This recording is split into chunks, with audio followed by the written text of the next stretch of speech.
आज हो रहा अध्याय 8 सेकेंड ईयर। हेडिंग है अनुसूचित जातियों के प्रति भेदभाव समाप्त करने हेतु सरकारी और गैर सरकारी प्रयत्न। हेडिंग है अध्याय 8 सेकेंड ईयर का अनुसूचित जातियों के प्रति भेदभाव समाप्त करने हेतु सरकारी और गैर सरकारी प्रयत्न, प्रयास किए जा रहे हैं, उसकी हेडिंग है ना। भारतीय संविधान, इंडियन कॉन्स्टिट्यूशन, भारतीय संविधान समानता, धर्मनिरपेक्षता तथा लोकतांत्रिक मूल्यों और समाजवाद के सिद्धांत पर क्या है, आधारित है, निर्भर है। संविधान के अंतर्गत दलितों और अति पिछड़े गरीबों व जनजातीय समुदाय के लोगों के जीवन स्तर में सुधार, सामाजिक समानता और सुरक्षा प्रदान करने हेतु अनेक प्रावधान किए गए हैं, अनेक प्रयास किए गए हैं सरकार की तरफ से। दलितों के उत्थान के लिए विभिन्न स्तरों पर आरक्षण की व्यवस्था की गई है। यह व्यवस्था आज भी जारी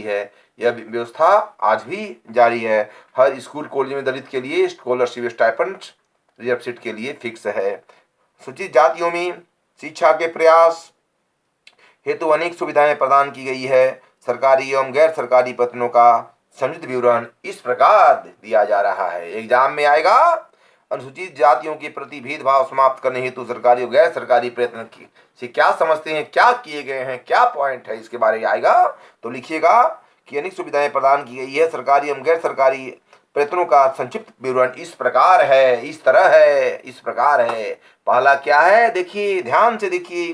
सरकारी प्रयत्न पर पहल, गवर्नमेंट इंस्टीट्यूशंस, यानी सामान्यतः यह माना जाता है कि अनुसूचित जातियों की स्थिति में सुधार हेतु जो भी प्रयत्न किए गए वे प्रमुखतया स्वतंत्रता प्राप्ति के पश्चात प्रारंभ हुई, परंतु वास्तविकता यह है कि इन सुधारवादी प्रयासों का आरंभ ब्रिटिश काल से ही हो चुका था। भारत की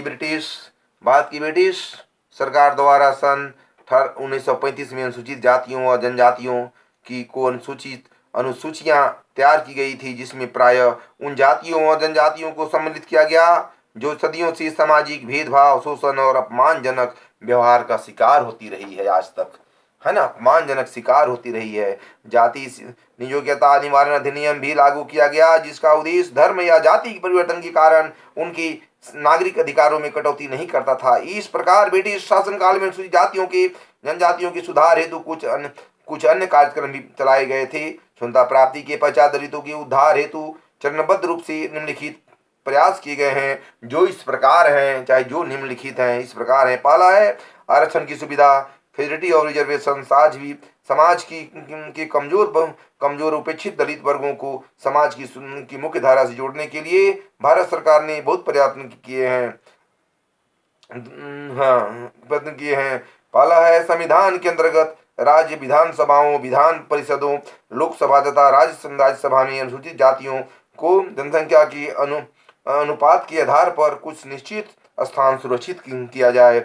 अगला पॉइंट है स्वतंत्रता प्राप्ति के पश्चात नवनिर्वाचित भारत सरकार द्वारा यह तय किया गया कि सार्वजनिक सेवाओं में अनुसूचित जाति जनजातियों के लिए कुछ स्थान रिक्त हो। अगला पॉइंट, जाति संबंधी योग्यताएं निवारण अधिनियम 1850 में लागू किया गया। जातिगत नियोक्ता निवारण अधिनियम स्वतंत्रता प्राप्ति के पूर्व ब्रिटिश शासनकाल में लागू किया गया था, जिसका उद्देश्य धर्म या जाति में परिवर्तन के कारण संबंधित नागरिकों के अधिकारों में कटौती न किया जाए। अगला पॉइंट है अस्पृश्यता उन्मूलन अधिनियम 1965 में लागू किया गया था। अस्पृश्यता उन्मूलन अधिनियम भारतीय समाज का संविधान सर्वाधिक घृणित पहलू है, जिसमें आमतौर पर छुआछूत के नाम से जाना जाता है। भारत सरकार द्वारा समाज में बड़े स्तर पर विद्यमान इस कुप्रथा को दूर करने के लिए अनेक प्रयत्न किए और 1955 में अस्पृश्यता उन्मूलन अधिनियम लागू किया गया। इस अधिनियम की कुछ प्रमुख कार्य को संविधान की निम्न दशाओं में उल्लिखित किया गया है। संविधान के अनुच्छेद 17 की धारा 4 के अंतर्गत यह प्रावधान किया गया है कि प्रत्येक व्यक्ति को सार्वजनिक स्थानों जैसे मंदिर, कुआं, घाट आदि में जाने के लिए इजाजत दी जाए। अगला पॉइंट, अधिनियम के अंतर्गत 5 के अंतर्गत सभी सार्वजनिक स्थानों, शैक्षणिक संस्थान, चिकित्सालय और अन्य महत्वपूर्ण स्थानों में प्रवेश का अधिकार दिया गया। अगला पॉइंट, अधिनियम की धारा 7 में यह प्रावधान किया गया कि 4 एवं 5 में, जिनमें यह प्रावधान किया गया है कि अथवा अस्पृश्यता को बढ़ावा देने वालों के लिए कठोर दंड की व्यवस्था की जाए। 6 माह की कैद अथवा 500 रुपया जुर्माना किया जाए। अगला पॉइंट है नागरिक अधिकार संरक्षण अधिनियम 1976 में लागू किया गया।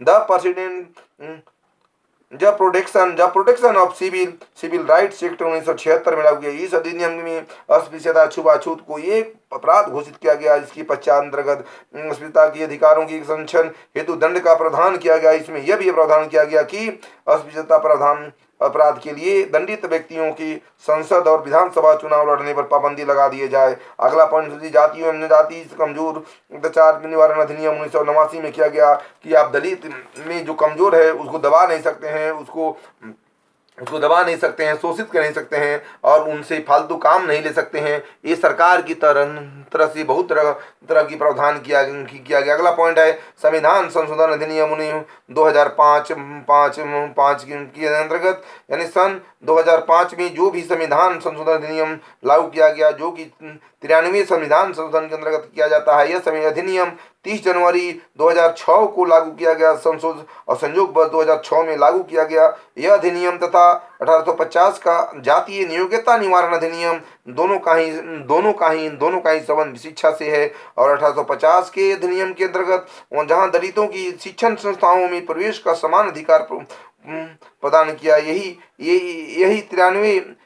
93 संविधान संशोधन के अंतर्गत अन्य पिछड़े वर्गों को उच्चतर शिक्षण संस्थाओं में दलितों की भ्रांति प्रवेश मिलने के लिए आरक्षण का प्रावधान किया गया। यानी दलित को पहले आरक्षण की व्यवस्था नहीं थी, लेकिन अब दलित को आरक्षण की व्यवस्था की गई, जिसके लिए रिजर्व सीट किया गया। इसका जो सीट है उसमें कोई भी जनरल नामांकन नहीं दे सकता है। ये सरकार की पहल हो गया। हमारे सेंट्रल गवर्नमेंट ने, भारत सरकार ने इसके लिए अनेक प्रयत्न किए और हमारी छुआछूत की भावना को यानी खत्म करने के सरकार ने तरह तरह के प्रयास किए गए, वो कदम उठाए। भारत के सर्वोच्च न्यायालय द्वारा उन अधिनियम को लागू न करने पर करने का आदेश दिया गया है उपयुक्त विवेचन से। अब देखिए paragraph उपयुक्त विवेचन से स्पष्ट होता है कि अस्पृश्यता छुआछूत की समाप्त करने हेतु भारत की केंद्र सरकार तथा राज्य सरकार द्वारा अनेक प्रयास, सुधार कार्य तथा कठोर नियम बनाए गए और प्रावधान किया गया, जिसके कारण आज दलित जाति समूह समाज की मुख्य धारा से जुड़ रहा है। सरकार ने ऐसा कठोर कानून बना दिया कि दलित समाज, गिरा तबका के लोग आज मुख्य धारा से जुड़ रहा है। हमारे सेंट्रल गवर्नमेंट, हमारे स्टेट गवर्नमेंट ने, सरकार ने तरह तरह की सुविधाएं प्रदान कर दी। आप शिक्षा प्राप्त कर सकते हैं, मंदिर जा सकते हैं, कस्बा जा सकते हैं, कहीं भी जा सकते हैं, आप कुआं तक घाट कहीं कर सकते हैं। ये छुआछूत की भावना को खत्म कर दिया और इनको स्कूल कॉलेज में नामांकन के लिए एक रिजर्व सीट की व्यवस्था सरकार ने कर दी गई। दलित जाति समूह समाज की मुख्य धारा से जोड़ दिया गया। उनकी सामाजिक, आर्थिक, राजनीतिक स्थिति में सुधार आया है और जागरूकता में वृद्धि हुई है तथा आज के समाज के विभिन्न क्षेत्रों में यह बढ़ चढ़कर भागीदारी कर हो रहा है। गैर सरकारी उपाय, नॉन गवर्नमेंट इंटेक्टिव आज यह भली बात ही जानते हैं कि कानून के बल पर ही किसी भी समाज में व्याप्त किसी भी कुप्रथा को समाप्त किया जा सकता है। आप भी चीज जानते हैं, कोई भी कुप्रथा को कानून के आधार पर ही हम समाप्त कर सकते हैं। बाद में व्याप्त सामाजिक भेदभाव को समाप्त करने के लिए विभिन्न सामाजिक धार्मिक संगठनों द्वारा महत्वपूर्ण समाज सुधार की भागीदारी किया। डॉक्टर भीमराव अंबेडकर ने, ज्योतिबा फूले राव ने और सुदास ने, पेरियर और महत्वपूर्ण की अनेक आंदोलन इन्होंने किया और बाबा राव भीमराव अंबेडकर इस चीज के मुख्य प्रणेता माने जाते हैं। इन महापुरुषों के योगदान और भारत में लोकतंत्र की स्थापना, शिक्षा का प्रसार और बढ़ती सामाजिक जागरूकता के कारण आज दलित समाज जीवन के प्रत्येक क्षेत्र में निरंतर प्रगति की ओर अग्रसर हो रहे हैं। हमारे बाबा साहेब भीमराव अंबेडकर जो संविधान के निर्माता थे, इन्होंने दलित के लिए इतनी व्यवस्था कर दी, इतनी सुविधा कर दी है कि हमारे दलित समाज आज हमारे मुख्य धारा से जुड़ गए हैं और आगे बढ़ रहे हैं, शिक्षित और एडुकेटेड हो रहे हैं। हर जगह नौकरी में ये लोग की महत्वपूर्ण भूमिका आजकल पाई जा रही है। बस आज इतना ही।